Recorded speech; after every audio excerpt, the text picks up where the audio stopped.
Welcome to PMU Nursing School. I'm your host, Nurse Tracy, owner and artist of Inked Arches Permanent Makeup in Vermont, and this lesson is infection protection.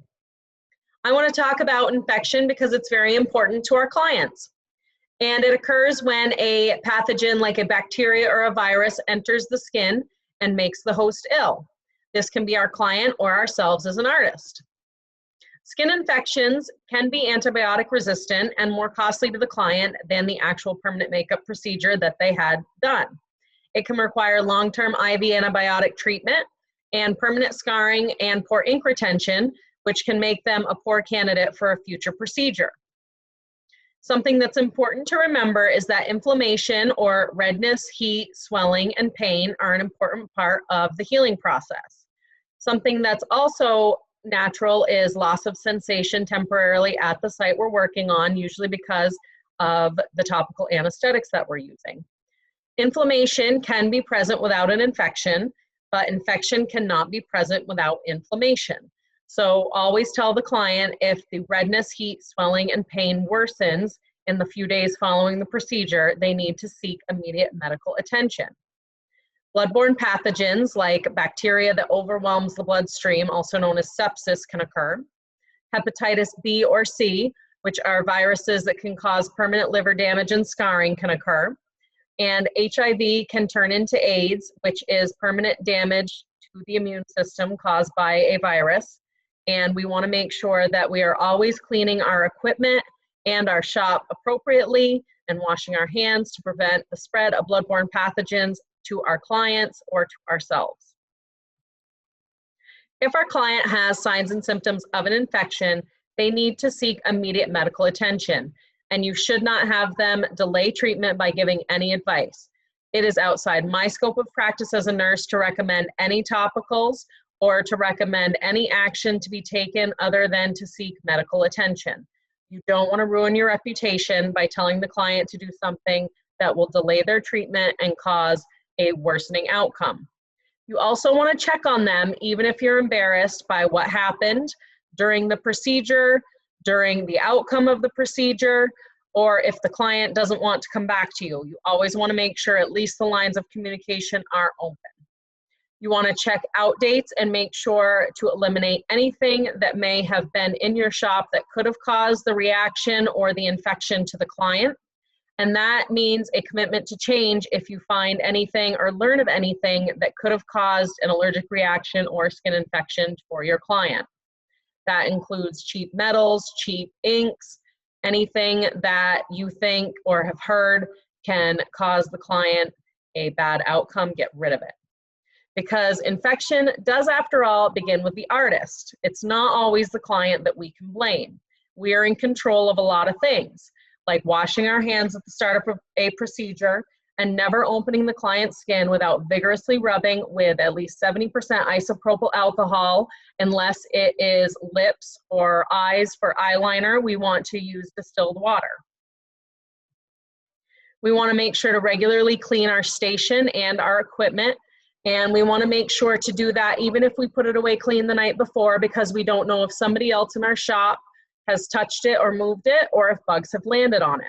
We want to make sure that everything in our shop is clean enough to eat off of, even though we never would.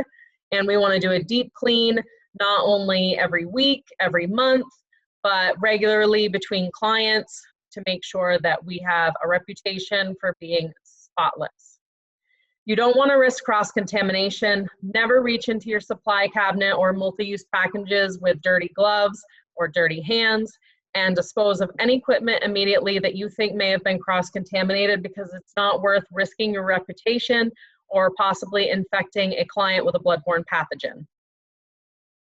Check the out dates on all of your equipment and buy from reputable retailers, and make sure that you have different lot numbers on packaging, not repetitive lot numbers on a bulk number of items that may tell you that it's just copy-pasted and not actually sterilized or from a reputable source. And if equipment has expired, use it for practice. Don't use it on your client and risk a bad outcome. Follow up with the client after the appointment and make sure to do so either on social media to share before and after photos, or do so with their email or phone number to make sure to keep the lines of communication open. I don't want my clients reaching out to Dr. Google because they don't want to bother me with some little question. I want them to ask me, because if they look up something completely unrelated to the procedure that I did and maybe do something that I would never want them to do, and then they tell me at the 6 to 8 week mark, it's already too late, I can't intervene. So by reaching out to my clients regularly, I'm able to make sure they are following the aftercare instructions that I would like them to follow and avoiding any poor outcomes early on, if I can. Now, making sure you wear proper PPE is important more than ever. And I wash my hands before I put gloves on, after I put gloves on. That is because the manufacturer cannot guarantee there's not small nicks in the glove, spreading contamination to the client or to you before and after the procedure. And I always want to make sure that I am removing my gloves and my mask safely. There'll be another lesson discussing that more in depth. The client also has a role in infection protection, but this is much harder because they're out of our sight once they have the procedure done.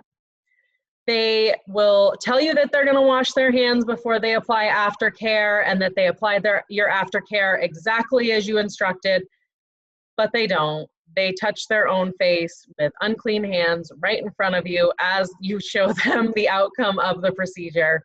So just know that they'll do their best. Some will do better than others.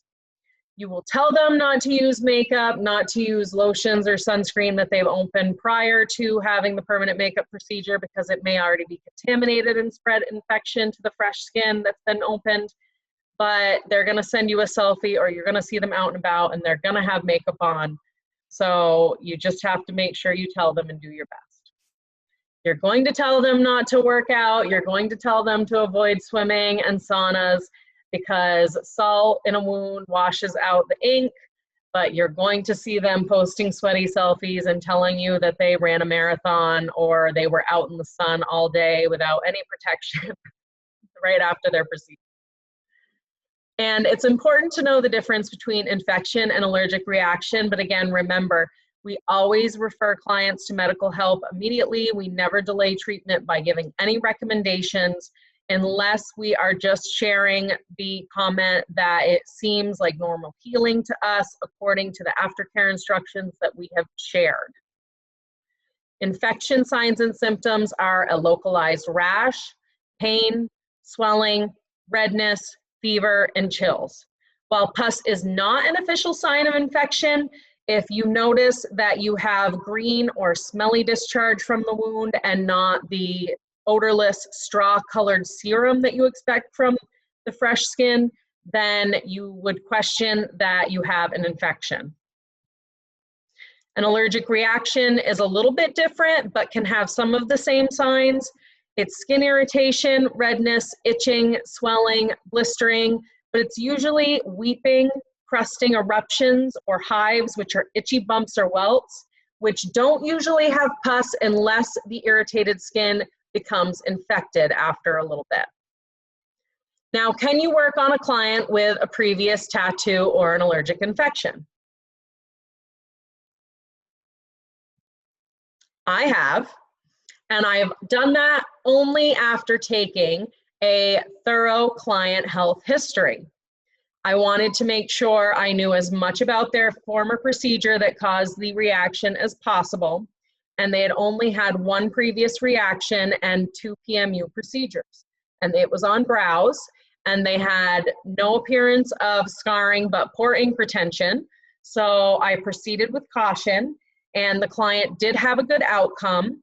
They were definitely getting in touch with me very often and very cautious. But by taking the thorough health history, I was able to confidently work on the client and make sure I knew as much about the tools and person that they had worked with before, so that I had the knowledge that I needed to proceed safely. I would not recommend just working on anybody without knowing the specifics of the procedure or the place or why they had the reaction, because going in blind can be bad for you and bad for your client, because after multiple occurrences of scarring, eventually they're not going to be a good candidate for a permanent makeup procedure because their skin is not going to accept the ink as much as virgin skin would. If you like this lesson, I want to hear what you have to say. Any questions or comments, leave them in the discussion box, and I can't wait to share with you the upcoming lessons in PMU Nursing School, and I hope you have a great day.